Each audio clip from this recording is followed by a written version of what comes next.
How to recover end-to-end encrypted chats on Messenger. So if you want to recover all of your chats, then what you want to do is, first of all, head over to application Messenger. Make sure you are logged into a specific account.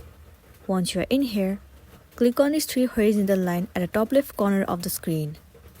And then click on this gear icon. It will open up your settings. Scroll all the way down and click on See More in Account Center. Now, head over to your information and permissions.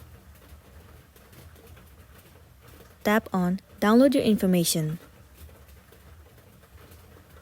Once again, click on Download or Transfer Information. You have to choose specific types of information. As we're looking forward on recovering the message, select Message and then tap on Next. Select Download to device and once again tap on Next. So in this page, what you want to do is, you have to select the date range from where you want to recover your message.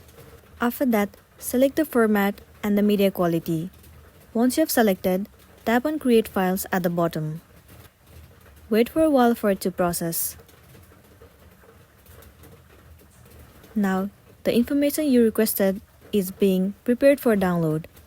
Now within 24 hours, you will receive one mail on your email address. It will include all of the files of your messages. Then you'll be able to download it on your device. So that's all for today, and this is simply how you can recover end-to-end encrypted chats on Messenger. Make sure to smash the like button and consider subscribing if you found this video helpful. We'll see you in the next one.